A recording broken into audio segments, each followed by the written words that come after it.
Changes in appraisal law, housing bank woes, Countrywide investigated.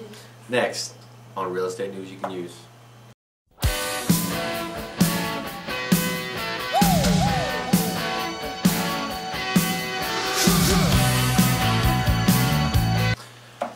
Welcome to RE News You Can Use, video, real estate, and mortgage podcast by me and Keith. What's going on, Keith? And what's your name? Ruben. Hey, Ruben. Double. What's going on? Other Not too than much, the man. fact that your birthday is tomorrow? It is. My birthday's tomorrow. I'm going to be 29. You look Plus good for 29. 10 or so. Plus another 4. Something like that. Yeah. I'm gonna be 44, as my mother would say. Who's not Irish? She's Irish, but she's not from Ireland. But she talks normal when she gets into the 40s. 44 years old. That's what I'm gonna be. 44. I mean, like, what do I have? A lot of gas now, Ma? You know, I actually have a little bit of headache, so I'm gonna take my tie off and relax a little. Oh, wow, okay. Is that okay with you? Yeah, Just sure. I got to show you that I had a tie, so I do have a headache. So forgive me for being me. I wish I had some aspirin, dude. You don't have any aspirin, do you? No aspirin. Okay. Drink some more coffee. Coffee, that from Dunkin' Donuts. Once again, thank you, Dunkin' Donuts. Mega runs. Best stuff in town. So, if this is the first time on the real estate renewsyoucanuse.com, it's a video podcast about real estate, and what me and Keith do is take 3 articles about what's going on in the world, wonderful world. This market is wonderful, Keith. And, wonderful. we basically share them with you, and obviously provide you with the articles themselves, so you can go check them out themselves, and we can do a little commentary on it. So yeah, that's what I like. Giddy up. That's what we're here for. That's what we're all about. So our first article is about changes in the appraisal law. You know what? This is the first time I've ever seen it, but from all the almost 40 episodes that we've done, I can't believe this is the first time they've actually mentioned this. Wrote an article just on this. I know that there's been talk about it, but it's the first article we've seen that we're talking about. Right. Ladies and gentlemen, there is going to be a change in the way that homes are appraised by the bank when you go to try to get a loan. And that's what this article is about. They're talking about 3 major points that they hit upon as to how this change is going to affect possibly you, the investor getting a loan, and definitely you, the real estate agent, and you, the mortgage loan officer. So go with the 3 things. Go for it. Number 1, mortgage brokers will not be allowed to choose who their appraisers are. Major. That's major. Well, for any loans that are, securitized by Fannie and Freddie. But let's go over real quickly what that really means. And we both in the business, we kind of know what that means. Right. Basically, if you were to get a loan today and you were to borrow $300,000 for a $380,000 home, you would have a bank. You call a bank. The bank would say, "Okay, we're going to send out an appraiser that we know, and he's going to go appraise the house." And the mortgage loan officer or the bank calls up and says, "Hey, Freddie, I want you to appraise a house." And Freddie says, "How much is the person buying it for?" I think it should be none of your business. Right. But it's always told what they're buying it for. In fact, a lot of times the appraisers get the copy of the purchase and sale agreement. They see exactly what's going on. And then when they get those numbers, they're almost able to work those numbers in to make sure that loan fits. Right. Now, doesn't necessarily always happen, but you might get that call, "Hey, Freddie, listen, I'll buy you lunch if you make this deal work." Right. Okay, so that's obviously so you can't do that anymore. That's obviously a big rule. Well, all these rules are supposed to be effective January 1st of next year. Right. So. You can do that now until January 1st. Yeah, so make sure you get your appraisals in. And your dinner. Your appraisals. Change number 2.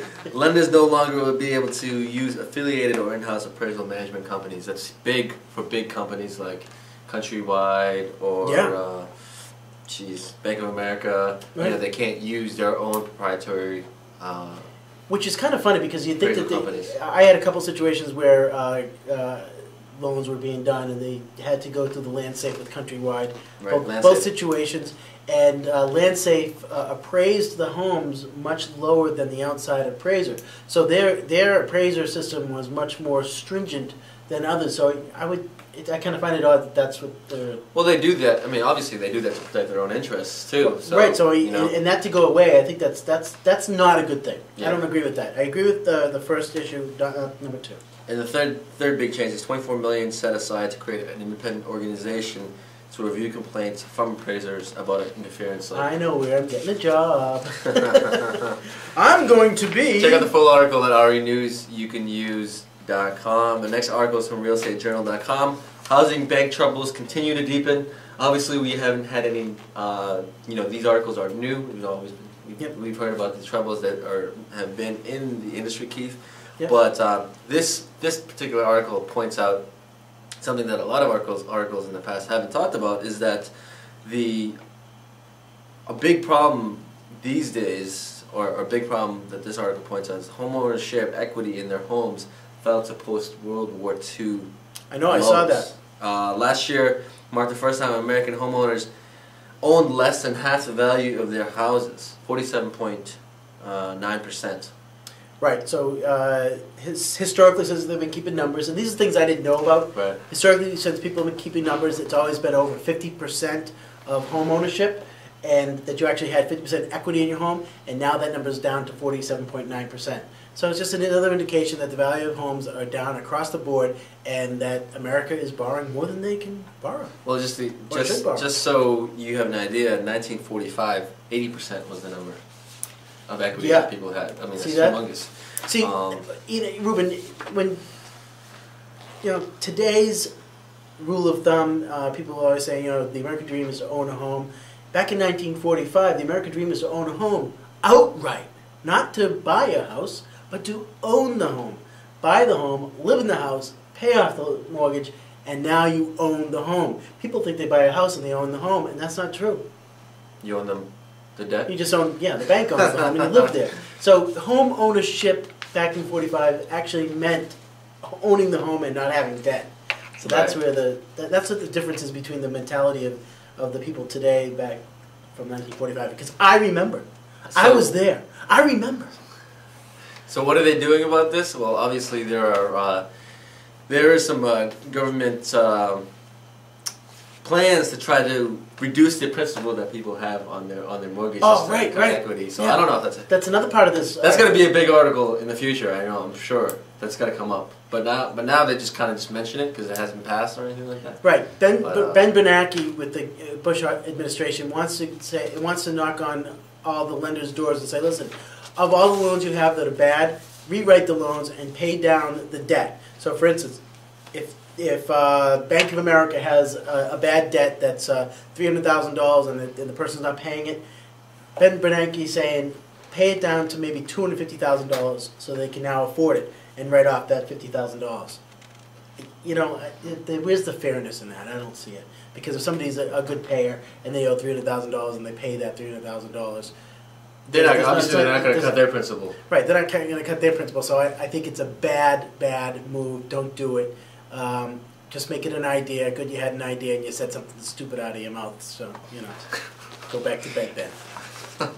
Did I mention I have a headache? I'm all cranky today. Rotten, stupid idea. The last article is FBI reportedly investigating Countrywide. Nation's largest mortgage lender may have lied about risk of loans. No! No way. Countrywide lie? I don't believe it. Amazing. But in the big picture, I don't think they intentionally lied. I think the same thing holds true where they borrowed a certain amount of money. People borrowed a certain amount of money, and I think the people who borrowed the money, they also lied. Why aren't they being sued? Why aren't they being sued? I'll tell you why. Because they don't have all the money that Countrywide has. So Countrywide's the one that's going to be sued for making that loan work for them. The big guys fall. Right. It's always the big guys that fall first. So I'm sure a little bit is their fault, but not as much as they're going to get blamed for. That's right. When you're on top of the pedestal, people try to knock you off. Happens to me every day. Jeez, it must be tough. It is tough, but I can handle it. I'm a tough cookie. Well, check out the full articles at renewsyoucanuse.com. Remember to email us anytime you have a comment, anytime you hear him say something you don't stupid. Like. Definitely email us. Let us know what you think. Feedback is great. Constructive feedback is even better. So, I'm Ruben. Stay classy, America. My name is Keith. Make it a great day.